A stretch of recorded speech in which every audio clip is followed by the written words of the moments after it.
Bonjour à toutes et à tous, je vous accueille sur le premier épisode du podcast Chill et Chaleureux qui vous parle d'allaitement, de grossesse ou de mode. On accueillera des professionnels de santé ou des personnes qui souhaitent tout simplement parler de leur expérience de parents. Vous avez un projet d'allaitement, de grossesse ou vous vous intéressez à ces sujets, vous êtes au bon endroit. Dans ce podcast, on tentera de vous informer au mieux et de vous donner toutes les clés concernant l'allaitement, la grossesse, enfin bref, la maternité, sans les enjoliver.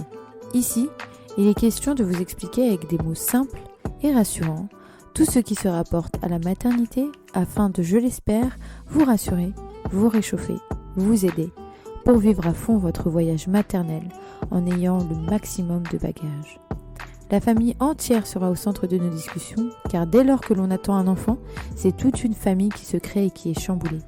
Je suis Marthe, créatrice de ce podcast et fondatrice de la marque Coton de lait, vêtements d'allaitement et grossesse, modest fashion, éthique et éco-responsable, et surtout, maman d'un petit garçon d'un peu plus de 2 ans que j'ai allaité jusqu'au sevrage naturel.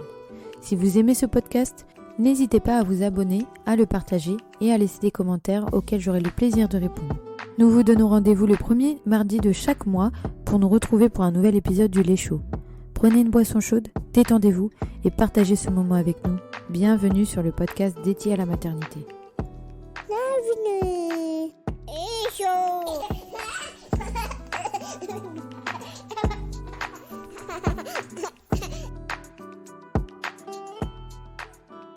Aujourd'hui et pour plusieurs épisodes, nous accueillons Zineb, sage-femme. Elle a été formée en Belgique et exerce aujourd'hui en France. Et elle accompagne de nombreuses familles durant la grossesse et postpartum, entre autres. Elle se mettra à votre service pour vous apporter toutes les réponses à vos questions autour de l'allaitement et de la grossesse.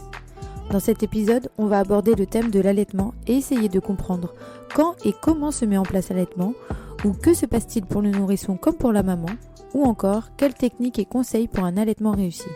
Vous verrez que l'allaitement n'est pas si évident que ça à comprendre. Vous êtes prêts? C'est parti, bonne écoute. Bonjour Zineb. Coucou Marthe. Merci beaucoup de me recevoir chez toi. Merci à toi pour l'invitation. Tu es donc sage-femme, tu as un cabinet, c'est bien ça? Exactement, je suis sage-femme libérale et je travaille en cabinet. Et aujourd'hui, tu vas nous parler d'allaitement. Exactement ça. On espère apporter beaucoup d'informations pour les mamans qui rencontrent des petites difficultés ou préparer les futures mamans à un allaitement serein. Avant ça, j'ai une petite question. Est-ce que tu es maman? Oui, je suis maman de 3 enfants. Tu les as allaités? Les 3, oui. Les 3 avec des durées complètement différentes. Et est-ce que tu as ressenti un chamboulement dans ta vie ou alors est-ce que c'est parce qu'on est sage-femme du coup qu'on a toutes les réponses et que c'est si simple que ça? Non, c'est pas parce qu'on est sage-femme ou gynéco qu'on allaite mieux. On a quelques petites informations en plus, on va dire, supplémentaires qui nous permettent de pallier à certaines difficultés, mais ces difficultés, en fait, sont rencontrées par toutes les mamans, sages-femmes et gynéco comprises. Oui, donc du coup, en gros, vous avez plus de clés, donc vous saurez peut-être analyser plus de problèmes, mais en soi, ça appartient vraiment au couple mère-enfant. C'est ça, en fait, chaque difficulté, chaque complication est propre à chaque maman et chaque bébé. D'ailleurs, moi, mes 3 allaitements se sont passés de façon différente. Les 2 premiers, je n'étais pas encore sage-femme. La troisième, je l'étais. Ça ne m'a pas non plus évité ou dispensé des petites difficultés, des petites contraintes qu'on rencontre en début d'allaitement. Donc, on reste toutes égales. Et et on essaie effectivement, lors des préparations à l'accouchement ou de la grossesse, de vous préparer un peu à ce qui vous attend. Mais chaque allaitement sera complètement différent, mais les outils sont tous les mêmes. Alors, avant de parler plus profondément de l'allaitement et des conseils, etc., j'avais une petite question. Comment s'installe l'allaitement? Est-ce que c'est à l'accouchement ou alors avant, pendant la grossesse? Parce que parfois, il y a certaines mamans qui pensent que en fait, l'allaitement se met en place à partir du moment où on a accouché. Alors elles ont raison et non, donc effectivement il y a des processus qui vont apparaître après l'accouchement, mais la glande mammaire c'est quelque chose qui se prépare dès le début de la grossesse. Donc c'est pour ça qu'on a les seins tendus. Tout à fait, exactement, ça c'est les glandes qui commencent à se développer parce qu'elles vont bosser après l'accouchement, donc elles se développent. On a même une pigmentation de la peau au niveau de l'aréole qui va être complètement différente, des modifications cutanées. Qui peut aussi grandir, on a des crevasses aussi. Oh, ça c'est après. Ah, ça c'est après, bah Ouais, oui. ça c'est après. Bien sûr.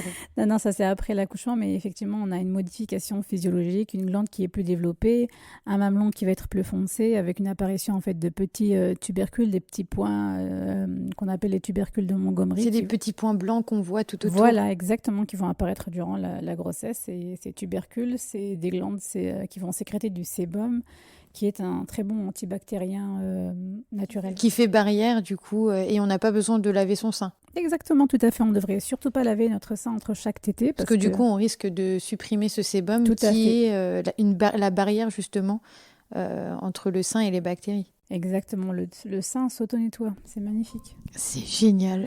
C'est exactement ça. Donc du coup, on parlait de... Voilà. Et qu'est-ce qui du coup se met en place à l'accouchement? Et ben à l'accouchement, donc du coup, il n'y a pas beaucoup de modifications, on va dire, si on compare à la fin de la grossesse. Donc la fin de la grossesse, on a une glande qui se développe un peu plus, mais entre la fin de grossesse et l'accouchement, il n'y a pas grand-chose qui se passe au niveau du sein. Et c'est peut-être ça qui fait que certaines mamans, on pense ne pas avoir de lait. Alors que c'est pas du lait qu'on a au départ, c'est du colostrum. Colostrum qu'on a sur une phase de 2-3 jours. Ça dépend des femmes. Il y en a qui c'est 2 jours, il y en a c'est 3 jours, il y en a c'est 4. C'est la petite substance jaune qui sort exactement, dès les le premiers colostrum, jours. c'est aussi ce qu'on perd aussi en fin de grossesse, qui peut un peu tacher le soutif. Oui, les petites gouttes qui nous mettent mal à l'aise. Bon, après, ça traverse pas le vêtement comme malheureusement quand ça va être le lait. Mais voilà, ce colostrum, moi, j'aime bien le comparer à du Red Bull. C'est des petites quantités, mais fort énergisantes, avec plein d'immunité, plein de bonnes choses en termes de vitamines et de nutriments. Pourquoi en petite quantité et très énergisante? C'est parce que l'accouchement, c'est quelque chose d'assez fatigant et on va dire traumatique pour le nouveau-né. Donc les 2-3 premiers jours, ils sont un peu KO et ils se fatiguent très rapidement. Donc ils ne vont pas rester longtemps au sein. Même si voilà, ils ont cette succion qui est incroyable à la naissance. Oui, parce que l'accouchement, c'est maman qui travaille, mais aussi bébé travaille énormément. Ah oui, c'est une épreuve pour lui en fait, le passage du bassin. C'est une épreuve aussi pour ce bébé de subir les contractions, parce que chaque contraction va justement diminuer les apports au niveau du cordon. Les apports nutritifs? Oui, exactement. Ah oui, Chaque donc du coup, contraction... en gros, là, ce que tu es en train de me dire, c'est que pendant donc, l'effort et la contraction, il est sous-alimenté, en gros, pendant cette période. Exactement. Quand on a une contraction, il est tout comprimé et les échanges dans le cordon, en fait, diminuent aussi. Donc, plus ça dure, en fait, plus il sera fatigué. Et tout à fait. C'est pour ça qu'on a des bébés qui vont présenter ce qu'on appelle des décélérations en fin de parcours quand l'accouchement a été très long. Ah, du coup, c'est dû à ça. C'est dû à la compression du cordon par l'utérus et les contractions qui sont... Ah C'est oui, ça. d'accord. Entre autres. Après, il y a aussi le passage dans le bassin, hein, qui est le Oui. passage dans un tunnel Très étroit. très étroit, exactement. Mais ils ont les capacités pour passer. Et puis, ils ont les os, on va dire, ils ont le corps qui fait que, ben voilà, ils vont venir s'adapter au passage et puis, justement, modifier, on va dire, surtout au niveau osseux. Faire une superposition des os afin de justement avoir les plus petits diamètres et permettre le passage dans ce bassin en fait qui va lui aussi s'ouvrir. Et du coup, est-ce que ça a un impact sur l'allaitement?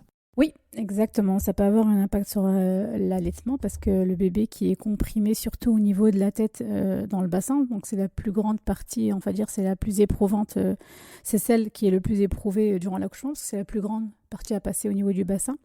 Et ben la tête est comprimée, donc ça écrase un petit peu la mâchoire et effectivement la mâchoire quand elle est un peu comprimée, ça crée des petites tensions et c'est pour ça que nos nouveau-nés, ils n'ont pas tous en fait une belle amplitude d'ouverture de bouche quand ils arrivent parmi nous. Du coup, un bébé en césarienne aura peut-être un peu plus de facilité dû au fait qu'il n'est pas passé par voie basse. Alors lui, il aura moins effectivement Moins de rigidité. Au niveau de la mâchoire, tout à fait. Il aura son petit lot de traumatisme, mais voilà, les deux voies d'accouchement ont malheureusement des avantages et des inconvénients, aussi bien pour la maman que pour le bébé. Hein.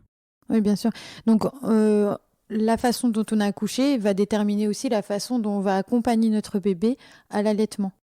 Ça peut avoir effectivement des répercussions, surtout chez les femmes qui ont eu des accouchements un peu traumatisants, les passages difficiles, les passages assistés avec une instrumentation comme des ventouses ou des spatules.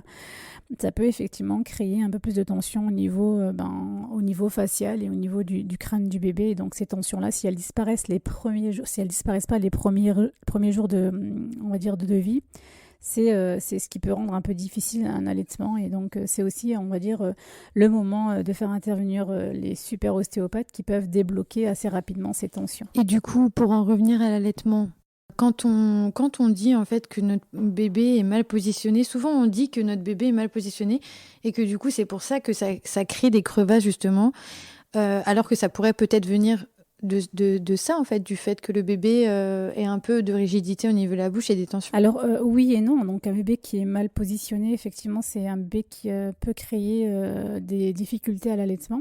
Donc quand on parle de mal position, c'est surtout au niveau en fait buccal, surtout au niveau de la bouche et pas au niveau du corps, parce qu'assez souvent... oui, c'est ça dont je parlais. Quand je parlais de position, c'était plutôt, on nous dit voilà de mettre, il y a des noms... voilà, des positions spécifiques. Des positions, oui, comme la ballon Madone, de rugby. Madone inversée, la BN. Voilà, effectivement, c'est ça. il y a plusieurs positions d'allaitement qu'on va justement montrer aux mamans lors des cours de préparation à l'accouchement. Très sincèrement, moi, de prime abord, j'explique bien aux mamans que je laisse ça pour la fin et c'est vraiment à titre, on va dire, un petit bonus, mais c'est pas du tout ce qui est le plus important. D'ailleurs, ça vient intellectualiser quelque chose qui est, on va dire, entre guillemets, physiologique, naturel. Donc, c'est pas parce que c'est physiologique et naturel que c'est facile, mais faut pas non plus l'intellectualiser pour que ça aille mieux. Parce que venir mettre un bébé contre ventre contre ventre, maman, alignement de l'épaule et du bassin, c'est un peu compliqué. Donc, la maman est en train de réfléchir à positionner en fait son bébé, alors que son bébé peut faire 360 degrés autour de son sein. Donc, en gros, c'est plutôt, quand on parle de positionnement, c'est plutôt, quand je veux dire positionnement, ballon de rugby, Madone, etc., c'est plutôt une position de confort. Oui. Où voilà, on va chercher dans quelle position en fait on est plus confortable pour allaiter notre enfant, mais c'est pas ça qui va faire que on n'aura pas de crevasse ou que ça va être moins douloureux. Pas du tout. Le bébé il peut avoir une position mais complètement saugrenue sans avoir un ventre contre ventre. D'ailleurs, les femmes qui font des positions d'allaitement en position allongée, c'est quasi impossible de faire un ventre contre ventre à part si vraiment on est contorsionniste. Mais j'imagine le truc. Donc, comment rendre l'allaitement plus compliqué? Donc c'est exactement ça, c'est vraiment pas se rendre, c'est déjà pas évident, donc c'est pas évident, donc faut pas du tout se compliquer la vie avec des réflexions comme je vais essayer de mettre le ventre contre ventre pour pouvoir justement bien le positionner. Ce qu'il faut savoir dans l'allaitement maternel, c'est que la position de la bouche, elle est très importante. Pourquoi? Parce que ce bébé, il apprend pour la première fois de sa vie à manger, comme la femme, elle donne pour la première fois de sa vie le sein. Oui, donc du coup, c'est un peu faire du vélo en tandem, quoi. C'est une double naissance. C'est la naissance de la mère et la naissance du bébé. Et tous deux apprennent à s'apprivoiser et à se comprendre. Et l'allaitement et la mise en place de l'allaitement fait partie de cette rencontre en fait, des deux personnes. Et c'est pas évident pour la maman comme pour le bébé. Exactement. C'est un travail de pair, en fait. Tout à fait, sachant que chacun débute. Voilà, chacun débute. Et c'est ça qui rend plus compliqué la chose, c'est qu'il n'y a aucun des deux qui, on va dire, est très expert. Même si on a eu en fait un bébé précédemment où l'allaitement s'est très bien passé, on peut passer à un allaitement un peu plus compliqué les fois d'après. Que c'est pas la même personne. C'est pas la même personne et puis c'est plus la même maman surtout. Oui. On évolue, on est toutes différentes. On n'a pas la même grossesse, donc du coup, on est différentes et effectivement, ça peut arriver et il faut surtout pas mal le vivre. C'est repartir sur une nouvelle fonction parce que l'allaitement maternel, c'est une nouvelle fonction. Hein. Nous, femmes, on n'a pas tout le temps du lait dans les seins, on n'est pas, on va dire, on n'a pas des seins qui sont prêts à allaiter n'importe quand. On met en place, en fait, l'allaitement se met en place quand on a une grossesse. Donc, on a une nouvelle fonction qui se met en place et puis ce bébé, en fait, il a aussi une nouvelle fonction, c'est de s'alimenter par la bouche parce qu'à l'intérieur du ventre, in utero, ce bébé, il perçoit tout ce qui est alimentation et nutrition via son cordon ombilical. C'est comme ça que permet, en fait, justement, la croissance, c'est ce qui permet la croissance du bébé. Et une fois arrivé parmi nous, il va commencer à manger par la bouche. Et donc, c'est plutôt en fait une alimentation, on va dire, active que passive. Donc, il va falloir qu'il bosse. Et nous, il va falloir qu'on supervise. Pourquoi superviser? Parce que c'est un apprentissage pour lui. Il faut qu'on l'accompagne dans cet apprentissage-là. Assez souvent, je compare ça, c'est comme un bébé, enfin un enfant qui commence à manger avec des couverts. Au départ, quand il prend les couverts, il est un peu maladroit. Donc, on l'accompagne, soit par mimétisme, soit on l'accompagne en lui tenant la main pour lui expliquer que voilà, le couvert va de l'assiette à la bouche. Et puis, des fois, il en met un peu partout, mais c'est pas grave, on l'accompagne et on vient en fait progressivement corriger et apprendre à ce bébé comment s'alimenter. En gros, la maman, c'est le patron et le bébé, c'est l'employé. C'est ça, sachant que c'est pour la première fois de notre vie qu'on est patronne, donc c'est pas évident. Et alors, c'est bien cette métaphore, cette image, parce que en tant que patron, il faut savoir se faire confiance. Et malheureusement, c'est ce que beaucoup de mamans perdent en début d'allaitement, parce qu'elles se disent, maman, c'est naturel, ça devrait fonctionner. Donc, c'est pas parce que c'est naturel que ça doit super bien fonctionner. Comme toute chose naturelle, ça peut présenter des difficultés. Oui, il faut surtout pas culpabiliser, quoi, parce que ça peut ne pas venir de nous. Ouais, Ça peut justement venir soit du bébé, donc, ou soit d'un autre facteur, en fait, c'est ça. qui entre en compte. Et du coup, il faut vraiment avoir tous les tenants et tous les aboutissants pour avoir un bon allaitement et surtout déculpabiliser, parce que voilà, on n'est pas tout seul. On n'est pas tout seul. Exactement, donc déculpabiliser, se faire confiance, se dire que voilà, on faisait la métaphore tout à l'heure du vélo, c'est comme du vélo, c'est facile à faire, ça paraît facile pour tout le monde, mais par contre, il y a certains et la grande majorité va tomber en fait pour la première fois quand on va y monter. Donc, faut surtout pas se décourager, même si la chute elle est un peu brutale, faut remonter, faut y aller, puis à un moment donné, ça va rouler comme sur des roulettes. Et oui, parce qu'il y a seulement 20 à 25% des femmes qui réussissent un allaitement en fait sans complications.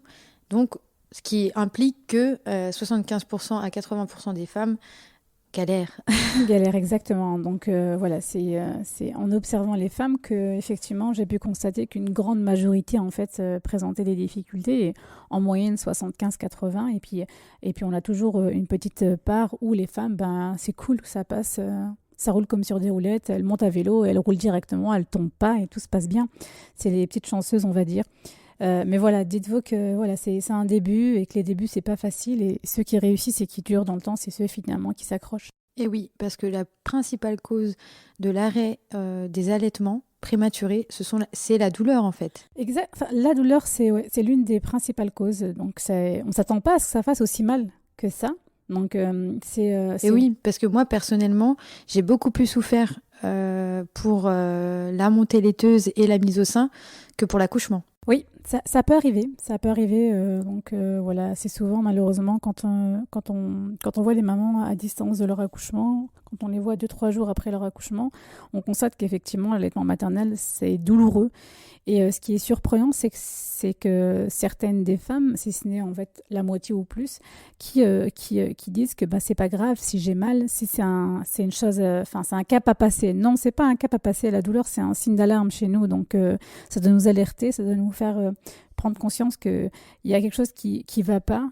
Et donc, mettre en place des outils pour justement atténuer ces douleurs et complètement l'enlever avec le temps.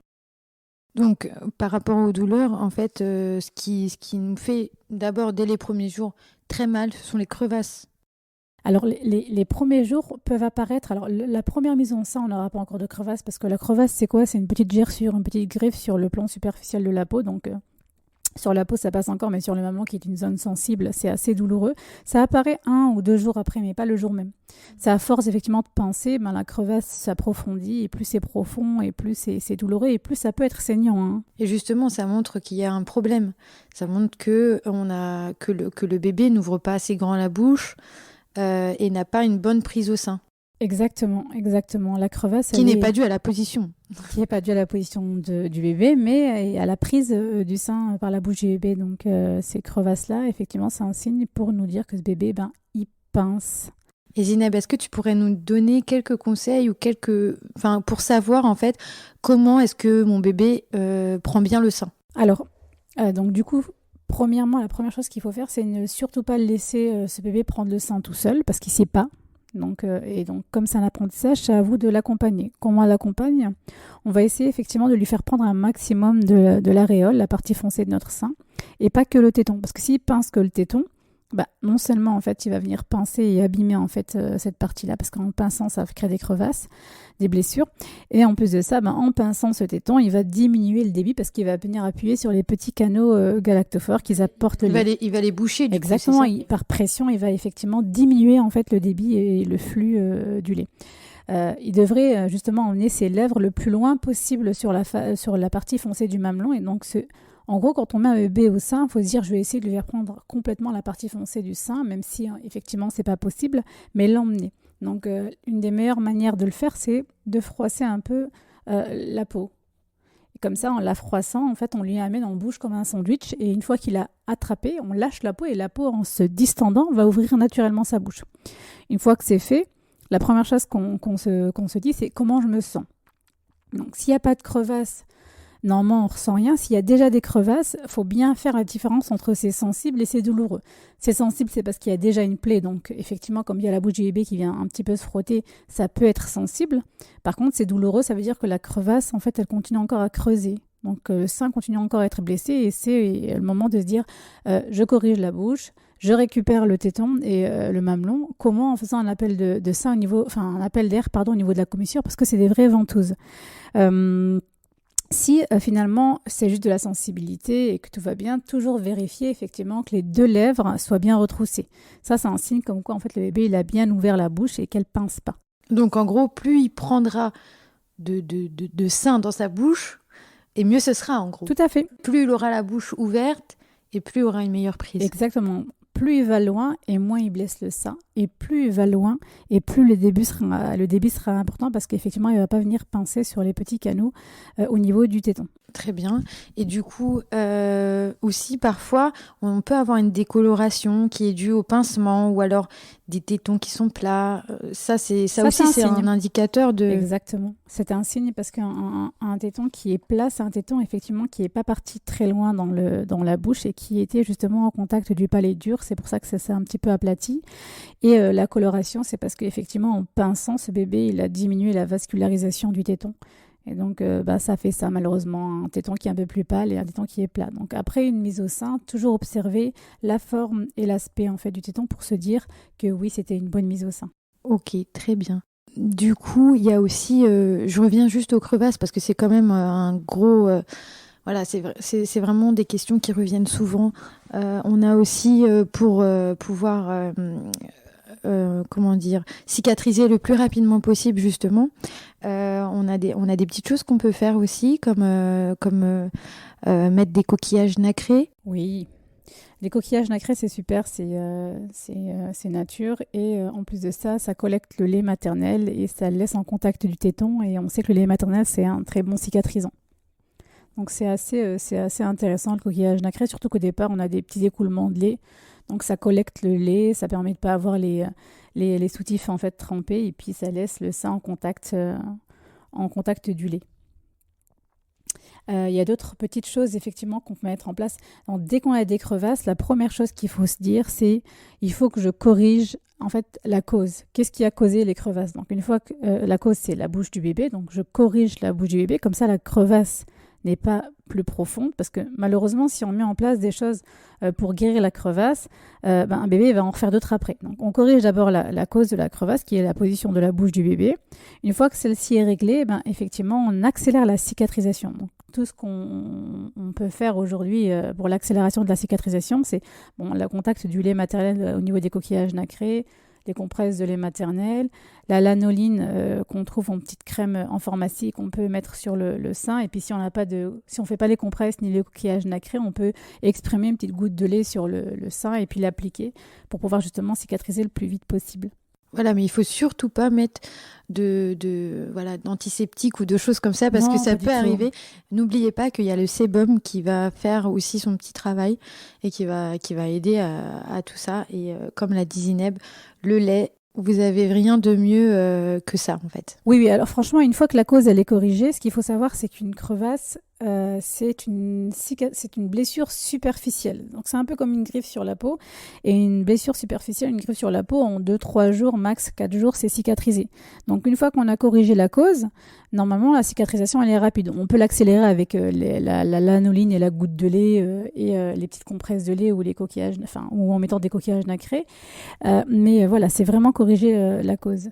Il y a des fois, je ne sais pas si tu as vu ça, Marthe, c'est les tétrelles, les bouts de sein en plastique. Ah oui, les bouts de sein. Je ne sais pas si ça te parle, mais ça, par exemple, c'est pas une solution. Bien sûr que ça me parle parce que justement, j'ai pas été très très bien accompagnée pour mon allaitement et du coup, j'ai vachement galéré beaucoup et toute seule. Heureusement que moi, je vous conseille vraiment d'essayer de parler avec les mamans que vous avez autour de vous qui ont pu allaiter, ou alors vos mamans ou vos sœurs qui vont vous donner des conseils, parce qu'en tout cas, moi, ça m'a beaucoup aidée. Mais voilà, il y avait des problèmes que je connaissais pas, du coup, j'ai dû allaiter. Voilà, j'ai fait un allaitement qui est assez long, de 23 mois, jusqu'au sevrage naturel. Bravo. Merci. Mon fils ne voulait plus du sein, c'est lui qui l'a abandonné. Et du coup, c'était 23 mois, mais avec les bouts de sein. Donc voilà, je n'ai jamais réussi à mettre mon enfant au sein correctement sans les bouts de sein. Et voilà, c'était un peu compliqué parce qu'à chaque fois, je me retrouvais dans des situations un peu cocasses où voilà, j'avais pas de tétons, je me retrouvais en panique, j'avais voyagé. Et voilà, c'est vraiment pas une solution en soi. Et moi, je sais qu'aujourd'hui, ça n'a pas d'impact sur la lactation et que voilà, mais je conseille vraiment pas les bouts de sein aux femmes. Voilà, qu'est-ce que toi tu en dis, Zineb, Alors, sur ça? le bout de sein en plastique, c'est un dispositif médical avec des indications médicales bien précises. Et la crevasse, ça fait pas partie des indications médicales pour le bout de sein. Le bout de sein, c'est quelque chose qui est réservé aux femmes qui ont un téton qui est soit plat, soit ombiliqué. Sachant que voilà, les premières tétées, avec la force de succion du bébé, cet effet ventouse, le téton va finir par sortir à un moment donné. Donc c'est quelque chose de normalement temporaire, normalement. Parce qu'il y a malheureusement des mamans qui ont un téton tellement en fait rentré à l'intérieur que ça va sortir lors de la tétée, mais malheureusement, en fait, ça rentre à l'intérieur. C'est assez rétracté. Donc du coup, pour ces mamans-là, effectivement, c'est indiqué et puis c'est justifié. Après, ça m'est arrivé de rencontrer des mamans qui avaient des crevasses, mais tellement profondes que le contact même avec la bouche du bébé était insupportable. Donc, dans ces cas-là, quand le bout de sein, effectivement, pouvait faire barrière mécanique, il n'y a pas de problème. Donc, sachant que, voilà, j'expliquais bien au moment que malheureusement, la crevasse ou le bout de sein en plastique et le tire-lait par la même occasion, malheureusement, ils vont conserver un petit peu la crevasse, ils l'entretiennent un petit peu. Donc, une fois qu'elle est un peu, on va dire, un peu plus soulagée, faudrait effectivement l'enlever. Faut l'enlever et puis essayer de mettre en place justement en fait une mise au sein progressive. Jamais l'enlever d'un coup parce que faut pas oublier que les crevasses ça fait mal et puis les mamans quand elles viennent d'accoucher elles sont fatiguées. Donc moi ce que je propose aux mamans c'est de laisser par exemple le bout de sein pour la nuit si le bébé en fait se réveille pour manger et en journée faire quelques tentatives sans bout de sein. Encore une fois, c'est un apprentissage, l'allaitement maternel. Et si on apprend un bébé à manger avec un bout de sein, il va apprendre à manger avec un bout de sein. C'est pas Et puis, il faut effectivement repartir sur un processus il faut qu'il apprenne à manger sans bout de sein. Donc voilà, et le faire progressivement en fonction du bébé, parce qu'il y a des bébés qui vont très vite s'adapter à cette étape-là où on passe directement au sein, et des bébés qui vont mettre un peu plus de temps. Donc que ce soit aussi bien les mamans que les bébés, il faut aller à son rythme. J'avais une autre question. Est-ce qu'il y a une confusion sein-tétine qui peut arriver ou pas? Par exemple, donc, si on a décidé de mettre un peu la tétine, parce que parfois le bébé tète pour se nourrir, mais aussi c'est des tétés de réconfort, des tétés câlins, des tétés... Voilà. Et du coup, on peut être toute la journée avec son bébé au sein. Et du coup, parfois, il y a des mamans, j'en fais partie, qui veulent un peu de tranquillité, même ne serait-ce que 5 minutes, et du coup on veut facilement mettre la tétine. Donc est-ce que ça a un impact sur notre allaitement ou pas? Alors, ce qu'il faut savoir au niveau de la tétine, donc, c'est vrai qu'il y a pas mal de mamans aujourd'hui qui ne désirent pas du tout mettre de tétine chez le nouveau-né. Moi, mon avis là-dessus, c'est que je suis ni pour ni contre, il faut juste aller voir le besoin du bébé. Ce qu'il faut savoir, c'est quand les bébés arrivent parmi nous, la succion, c'est quelque chose qui va les réconforter. Et donc, le piège, c'est qu'il y a certains bébés qui sont tellement dans l'inconfort quand ils arrivent parmi nous, qui pourraient rester branchés au sein 24/24. Hein. Donc, effectivement, c'est pas supportable ni pour la maman et c'est pas bon non plus pour le bébé, pour plusieurs raisons, dont le système digestif qui se met en place, ce serait trop le solliciter. Donc chez ces bébés-là, malheureusement, qui ont cet inconfort il faudrait peut-être mettre en place des tétines. Donc on sait aujourd'hui que ces tétines, elles peuvent avoir des répercussions sur tout ce qui est le développement des dents. Oui, parce que quand il tète, il n'utilise pas les mêmes muscles Non, que c'est pas la même chose. quand il a la tétine, et du coup, est-ce qu'il peut s'habituer en fait à utiliser les muscles qu'il utilise pour la tétine pour le sein, et du coup est-ce que c'est ça qui crée la confusion? Alors l'expression confusion tétine-sein, elle revient souvent chez certains pros de la santé effectivement qui bossent sur l'allaitement.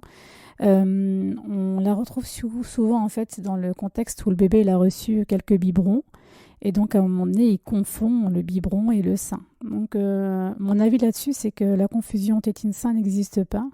Ça peut choquer certains, mais ce qu'il faut, enfin moi mon avis là-dessus c'est qu'un bébé qui a reçu un biberon on va dire à plusieurs reprises parce que je sais pas il y avait une forte perte de poids ou la maman était fatiguée, si le biberon a été donné plus souvent que le sein, au contraire le bébé il est très très très très intelligent, il va vite s'habituer, il va se dire mais tiens ce biberon ça coule sans aucun effort, il appuie un petit peu sur le bout de la tétine et puis ça coule, alors que le sein on est sur une idée très active où il va pomper grâce à son réflexe de succion, puis à un moment donné si on effectivement a plus de biberon que de sein, il va se dire mais si on lui présente ça, mais là on me demande de bosser alors que précédemment je le sirotais le biberon. Là c'est plutôt un signe de très bonne compréhension. Il va faire la différence, il va pas confondre, il va bien faire la différence entre la tétine et le sein. Et en faisant la différence entre la tétine et le sein, il va vite constater que le biberon il est plus facile à prendre que le sein et donc il va refuser le sein parce qu'il est hors de question pour lui de bosser si Voilà, en fait il y a moyen de manger sans trop se prendre la tête. Pourquoi bosser alors? Pourquoi aller cueillir les fruits et légumes alors que je peux les acheter au supermarché? C'est ça, exactement. Donc oui, donc moi la confusion tétine-sein, j'y crois pas trop. Bien au contraire, quand les mamans veulent faire un mixte, surtout les premiers jours de vie, je leur dis faites attention, donnez plus le sein que le biberon, qu'ils apprennent à manger de deux manières différentes parce que c'est aussi un apprentissage. Et une fois qu'effectivement elle a appris à manger en fait de deux manières différentes, on peut varier comme on veut et puis rythmer comme on veut en fait son allaitement mixte. Pour la tétine, alors là, je reviens sur la tétine qui est tout à fait différente du biberon et du sein. Donc oui, en gros, le biberon, il apporte un aliment. En gros, voilà.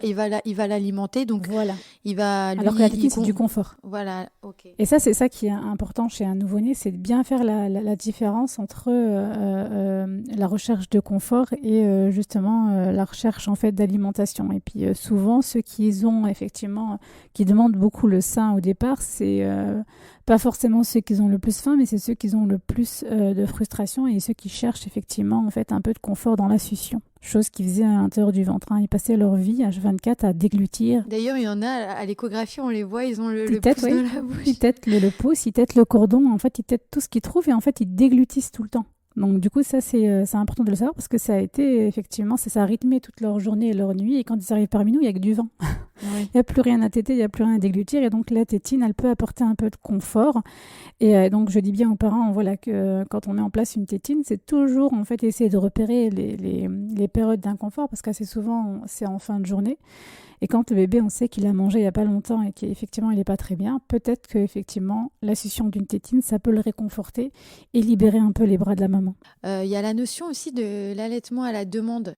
On m'a toujours dit, vous allaitez dès que vous voyez un signe. Donc un signe, c'était, il commence à bouger un petit peu, il commence à s'agiter un petit peu dans son lit. Et du coup, moi, même s'il avait tété il y a 30 minutes, je le prenais et je le mettais au sein parce que pour moi, c'était qu'il avait faim en fait. Oui. Du coup, toi, qu'est-ce que tu en penses? Alors, je vais peut-être effectivement encore en choquer certaines, mais moi, l'allaitement à la demande, c'est une expression que j'apprécie pas trop. C'est pas une expression qui est fausse, mais en tout cas, c'est une expression qui n'est pas adaptée au moins aux 15 premiers jours, 10 à 15 premiers jours du nouveau-né. Parce qu'effectivement, si on respecte bien cette phrase allaitement à la demande chez tous les nouveau-nés, sachant qu'ils sont différents, malheureusement, ceux qui ont un fort besoin de succion, on va interpréter ça comme effectivement une demande d'allaitement, demande de nutrition. Et si on les écoute, effectivement, ils sont tout le temps accrochés au sein. Et ça, c'est ni bon pour nous. Déjà, on peut pas. C'est fatigant de rester et d'allaiter un bébé tout le temps. Et c'est aussi pas bon pour nos bouts de sein, nos tétons, nos aréoles qui, effectivement, bossent. Surtout si on a des crevasses. C'est encore horrible. Et donc, du coup, il n'y a aucun répit. Et en plus de ça, notre sein, quand il est passé en phase lactée, il est dans une période où il est très attentif, c'est-à-dire qu'il enregistre la demande pour pouvoir justement adapter. Oui, la lactation se fait de la demande du bébé, donc plus il va téter, et plus votre sein va produire, et plus vos seins ils seront tendus. Ouais, surtout qu'au départ, c'est certaines femmes, en fait, c'est pas les crevasses, c'est la tension du sein qui est inconfortable. Ah et oui, moi clairement c'était ça. En fait, il y avait peut-être une hyperstimulation, Marthe, chez toi. Parce que j'ai fait ce qu'on m'a dit toi. Oui, mais bon, maintenant, on sait effectivement que l'allaitement à la demande, c'est pas bon pour certains, parce que sinon, ils passeraient tout le temps accrochés au sein et on aurait les seins tout le temps tendus parce que tout le temps stimulés. Et puis, il y a aussi une catégorie de bébés un peu plus cool, et qui pourrait effectivement pour roupiller toute la journée. Et puis, si à un moment donné, ils râlent un petit peu, si on leur met une tétine en bouche, ceux-là, on peut toujours attendre après ce qu'ils réclament à manger, parce que on peut toujours attendre, quoi. Donc, idéalement, les premiers jours de vie, c'est comme je dis encore une fois, c'est essayer d'aller proposer le sein régulièrement et de façon espacée à un bébé, comme on pourrait le faire pour le biberon. Oui, d'accord. Oui. Parce que du coup, pourquoi faire la différence entre le sein et le biberon? On alimente un bébé qui apprend à manger pour la première fois de sa vie, donc idéalement, il faudrait effectivement le rythmer.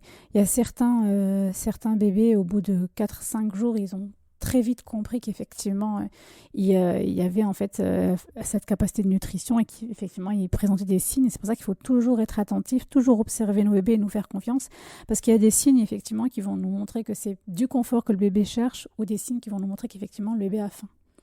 Donc observez vos bébés, soyez attentifs aux différents signes. Et faites participer les papas aussi, oui. Parce que comme on vient d'accoucher, on est fatigué, puis ensuite la phase de maternité nous demande énormément d'énergie aussi.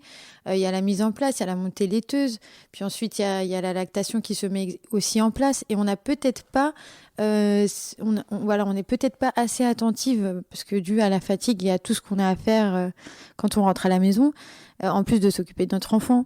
Et du coup, les papas peuvent, eux, être beaucoup plus attentifs à ça, et ça les implique aussi dans votre allaitement, et c'est très très important. Oui, je pense que la grande majorité des papas demandent que ça à être impliqué, mais malheureusement, comme la grossesse et l'accouchement ainsi que la maternité, c'est une femme d'affaires, assez souvent inconsciemment, indirectement, on les met de côté. C'est vrai, on les met de côté, mais clairement. Sans s'en rendre compte. Et puis à un moment donné... Ça sera d'ailleurs un sujet de podcast, la place du père dans la grossesse et dans l'allaitement. Et donc, effectivement, quand il est mis de côté, il prend la place qu'on lui a donnée depuis le début. Et puis, à un moment donné, quand nous, on est un peu au bout du tunnel et que ça déborde un petit peu trop et qu'on demande en fait de l'aide et qu'on se retourne, ils sont complètement perdus et complètement, on va dire, frustrés parce qu'ils ne peuvent pas, ils peuvent pas aider parce qu'ils ne savent pas aider et parce qu'on ne leur a jamais donné en fait cette place. Donc, c'est un peu compliqué, effectivement, ces débuts de parentalité quand le papa n'est pas présent au départ. Il peut être présent à sa manière, mais il ne faut surtout pas effectivement se dire que on sait mieux faire qu'eux. On a toujours une petite longueur d'avance. Il faut savoir déléguer aussi. C'est exactement. Il faut leur laisser la place. Voilà, parce qu'en fait, il y a aussi des allaitements dont la plupart des allaitements sont arrêtés prématurément dû à la douleur, aux crevasses, aux tensions dans les seins, mais surtout à la fatigue aussi. C'est vouloir gérer tout, alors qu'en vérité, on n'est pas capable de tout gérer. Et voilà, et surtout se rappeler qu'effectivement, dans cette aventure-là, on n'est pas à 2, mais à 3. Exactement. C'est une aide au quotidien. C'est qu'on n'attend pas que notre mère arrive ou que nos sœurs arrivent pour nous aider. Mais voilà, il est là, il est présent, et c'est pas parce qu'il donne pas le sein et qu'il nourrit pas le bébé qu'il n'a pas sa place dans l'allaitement. Et d'ailleurs, il existe le terme papa laitant. Que moi je trouve génial. Je connaissais pas moi cette expression. Alors c'est une expression, donc papa laitant, c'est un papa qui est impliqué en fait dans l'allaitement autant que la maman. Voilà, et donc ça sera le sujet d'un autre podcast qui aura toute sa place en tout cas dans notre chaîne.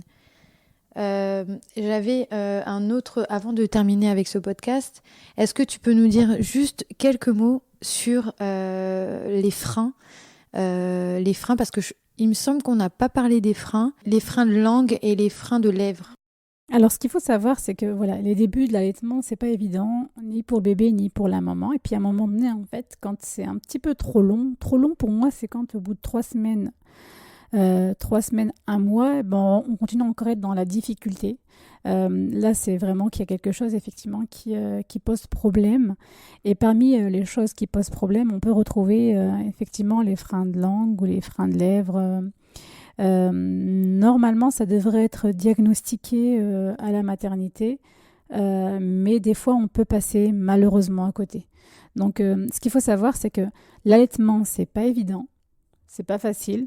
Ça peut être cool pour certaines mamans, Mais c'est pas quelque chose d'évident. Mais si ça tarde trop, si au bout de 3 semaines, ça va toujours pas, qu'il n'y a pas d'amélioration, qu'il n'y a pas d'évolution, que c'est toujours aussi galère qu'au départ, rapprochez-vous d'un pro de la santé, effectivement, qui va pouvoir diagnostiquer ces freins de langue ou ces freins de lèvres et mettre en place, effectivement, une prise en charge adaptée pour pouvoir justement libérer et laisser plus en fait de liberté à la bouche du bébé qui rencontre des difficultés à la prise du sein, parce que les freins de langue, c'est souvent les freins de langue qu'on retrouve. Les freins de lèvres, il y en a quelques-uns, mais ils ne sont pas aussi nombreux que les freins de langue. Donc le frein de langue, c'est quoi? C'est une petite peau, exactement, vraiment quelque chose de très très fin sous la langue, qui peut être repéré par les mamans, qui assez souvent disent à la maternité, il y a un truc qui ne va pas, regardez, elles font partie des personnes qui le remarquent en premier. Et donc ce petit frein, il va faire son job de frein. Donc il va freiner la langue. La langue, lors de la succion, elle va faire des slaves, donc elle va aller en avant et en arrière pour venir justement l'appeler. Et donc quand effectivement il y a un frein, la langue ne va pas jusqu'au bout. Et comme elle ne va pas jusqu'au bout, c'est un bébé qui va très vite se fatiguer, mais c'est un bébé qui va beaucoup pincer. Donc les grosses crevasses, le frein de langue peut être responsable des grosses crevasses. Donc on a beau justement faire attention à la position de la bouche, avoir une belle ouverture de bouche, s'il y a un frein de langue conséquent, effectivement ça créera toujours des crevasses. Et si c'est un frein de lèvre, du coup la lèvre ne sera pas correctement retroussée. Exactement, et ça va pincer vers le haut. Voilà, et moi, en fait, ce que je retiens de toutes ces discussions, Zineb, c'est qu'il faut être en phase d'observation constamment. Et là, vous avez déjà beaucoup de conseils et de techniques que vous a donné Zineb. Et si vous observez correctement votre bébé et que vous vous faites confiance, et surtout ne culpabilisez pas si vous n'arrivez pas à quelque chose, faites-vous aider, soit par des mamans, soit par votre entourage, et surtout par des professionnels de santé compétents qui connaissent l'allaitement. Donc, allez voir des sages-femmes, surtout parler à les sages-femmes. Donc, souvent, elles viennent vous voir chez vous. C'est un moment vraiment où vous pouvez poser toutes les questions, il me semble, Zineb. Il y a des justement, en dehors du suivi, on va dire, médicalisé de la grossesse, des consultations prénatales qui sont effectuées une fois par mois chez la femme qui est enceinte. En fin de grossesse, il y a plusieurs séances de préparation, effectivement, à l'accouchement et à la parentalité. Parmi ces séances-là, il y a des séances, effectivement, de préparation à l'allaitement, où on essaie de donner un maximum d'outils, on essaie de préparer un maximum de mamans à cet allaitement et à ces peut-être potentielles difficultés de rencontre. Et voilà, donc on essaie de les aider un maximum et effectivement, on peut les revoir plus tard. Déjà, il y a une prise en charge qui est effectuée à domicile, qui est sous l'appellation du Prado. Donc, une fois sorties, les mamans sont prises en charge par des sages-femmes. C'est aussi le moment, effectivement, de faire le point. Donc, un point avant l'accouchement, un point après l'accouchement en maternité, un autre point avec la sage-femme en système Prado. Et après le système Prado, si des difficultés sont toujours rencontrées, vraiment rapprochez-vous le plus vite possible d'une sage-femme, effectivement, pour voir s'il n'y a pas de freins ou de choses qui pourraient effectivement perturber la mise en bouche et la prise du sein. Parce que les freins de langue, ce qu'il faut savoir, c'est que plus vite ils sont sectionnés, mieux c'est. Puis il y a des bébés qui maintiennent malheureusement les freins de langue, et puis il y a des mamans qui s'abandonnent et qui passent au biberon. Donc le frein de langue, c'est vraiment important de se dire que au-delà de l'apport nutritif, au-delà des difficultés à s'alimenter, ça peut avoir effectivement plus tard des répercussions sur l'élocution. Parce qu'un bébé qui a un sacré frein de langue, c'est un bébé qui pourra pas très bien, justement... du coup, faire le mouvement de la langue pour... En fait, c'est des bébés qui vont pas très bien articuler, et donc des enfants ou qui vont pas très bien articuler, qui vont malheureusement des fois sauter parce que la langue va pas très loin au niveau de la mobilité. Puis alimentaire aussi, du coup. Alimentaire, c'est surtout au niveau de l'allaitement maternel que ça va poser des difficultés. Aussi au niveau du biberon, des fois, mais ça, vous allez voir que très vite, les mamans, elles vont changer de biberon parce que le débit sera pas assez rapide et puis il va compenser. Ils ont des capacités d'adaptation incroyables. Et puis, malheureusement, plus tard, on peut le retrouver avec des problèmes d'élocution. On m'a même dit que ça pouvait faire des problèmes de sommeil parce qu'en fait, du coup, parfois, les freins, ça fait ouvrir la bouche. Et Exactement. Du coup, ça pouvait même faire des problèmes de sommeil. Et du coup, le bébé va pas dormir correctement, va se réveiller fréquemment. Ça crée des tensions. Voilà, ça crée des tensions. Ça crée des tensions. Ce qu'il faut savoir, c'est qu'un frein de langue, les difficultés que ça peut apporter au niveau justement de la sphère ORL, ça peut créer des tensions qui peuvent même irradier sur les membranes, que ce soit le membre supérieur ou inférieur. Donc, c'est vraiment quelque chose de très important quand on a le moindre doute sur un frein de langue, on a le moindre même questionnement. Il faut vraiment se rapprocher pour justement pouvoir diagnostiquer ce frein de langue et le faire sectionner. Donc nous, on va le diagnostiquer, on va justement mettre des mots sur les causes et après on va justement envoyer chez les spécialistes de la sphère ORL que sont les ORL.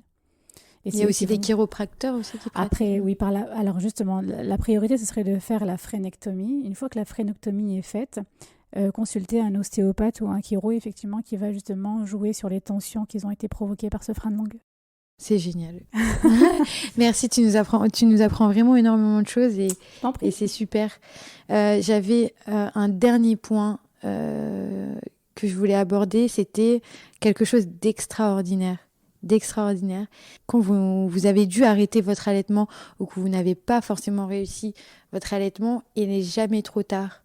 La relactation est possible ou alors il existe le phénomène de la lactation induite. Alors oui, la lactation induite, c'est vraiment propre aux femmes qui vont adopter. Et donc du coup, c'est pas une glande mammaire qui a été préparée justement durant la grossesse. Mais c'est pas pour autant que l'allaitement n'est pas possible. On va peut-être jouer sur quelques hormones. On va jouer sur un peu d'hormones, mais surtout en fait sur la stimulation. On va mettre le bébé au sein. Et puis à un moment donné, la maman va se mettre à fabriquer du lait même si elle n'a pas eu de grossesse. C'est un peu le miracle de l'allaitement. La relactation, ce qu'il faut savoir, c'est qu'à un moment donné, quand on a passé cette phase de sein tendu, parce qu'au départ, on a les seins tendus, on a pas mal de lait qui est fabriqué, et puis à un moment donné, en fait, ça se tasse et le sein répond qu'à la stimulation. Donc, s'il y a 3 tétés dans la journée ou 5, le sein va produire que pour 3 ou 5, en fonction de la demande. Et puis à un moment donné, on peut avoir effectivement une baisse de lactation. Baisse de lactation qui peut être en lien avec plusieurs facteurs. On peut relancer la lactation grâce à quoi? À la stimulation. Plus vous allez mettre vos bébés au sein et plus effectivement vous allez produire du lait. Et donc il y a un phénomène aussi qui peut perturber les mamans, c'est qu'au départ, on a des seins qui sont tendus sur toute la grossesse. On a des seins, on va dire, tendus à souples pendant la grossesse et ensuite après les 3 jours de l'accouchement très tendus parce que les glandes effectivement sont en train de bosser. Et après, ça devient souple. Vraiment très souple. Et puis, nous, en fait, on se dit, mince, si c'est souple, c'est qu'il n'y a plus rien. Alors que c'est faux. Si le sein s'assouplit, c'est parce qu'aujourd'hui, il ne fabrique plus que ce que le bébé a besoin. Et donc, il ne faut surtout pas interpréter un sein qui est souple. Ah, j'ai plus de lait. Il faut juste faire ce qu'on appelle une expression manuelle et constater effectivement que le lait coule. Ou alors observer son bébé, parce que quand on est en phase lactée, quand c'est du lait qu'on produit, le bébé déglutit. Pour le colostrum, c'est un peu plus compliqué parce que comme c'est épais, on a un peu de difficulté à entendre la déglutition ou à l'observer. Mais quand on est en phase lactée, le bébé déglutit facilement et donc la déglutition, c'est un signe d'alimentation. C'est là aussi, il ne faut pas se faire avoir. Tout à l'heure, on parlait de bébés qui ont un fort besoin de succion. C'est assez simple. Quand on met un bébé au sein et qu'il tétouille le sein et qu'il n'y a pas de déglutition, c'est que c'est une tétée de confort.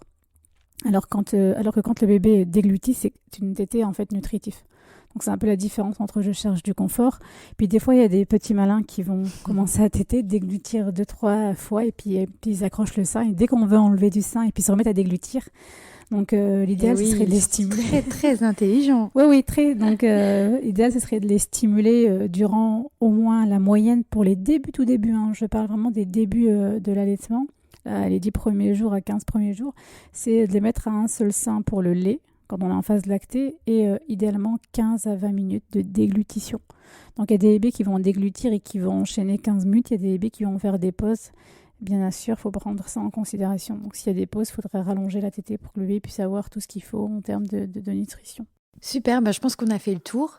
On a fait le tour, mais je pense qu'on pourra on pourrait en parler encore des heures. Donc peut-être dans les prochains épisodes. Oui, surtout n'hésitez pas à commenter, à nous... Vous pouvez nous envoyer des mails où on essaiera de répondre. Et surtout, si vous avez des questions, ou vous avez besoin d'un autre épisode de podcast sur un thème particulier, n'hésitez pas à nous en informer. En tout cas, les questions sont les bienvenues, parce que là, on a vraiment balayé. Exactement. On a essayé de balayer vraiment le plus compliqué, c'est-à-dire le début. Oui. Après, il y a d'autres petites choses, effectivement, d'autres petits inconforts. On a été, on va dire... Oui, il y a l'inflammation des glandes mammaires, il y a la mastite. Et après, là aussi, la constitution du lait. Oui, il y a plein de choses. Le lait qui est au départ hydrique et ensuite le gras arrive. Donc, il y a plein de petites choses, effectivement, dont on n'a pas parlé aujourd'hui. Mais on parlera très prochainement. Si ça intéresse d'autres, il ne faut pas hésiter à envoyer des questions à Marthe. Vous pouvez la harceler. Il n'y a pas de souci, je me ferai un plaisir de vous répondre. En tout cas, je te remercie infiniment pour tout ce que tu nous as apporté, Zineb. Pour moi, Marthe. C'était Zineb, sage-femme. Je vous remercie et à très bientôt pour le prochain épisode. Et le prochain épisode, ça sera sur le thème du service de la maternité de l'hôpital et de comment est-ce que ça se passe à l'hôpital. Oui, ok, ça marche. Voilà. Au plaisir, Marthe. À bientôt, ciao.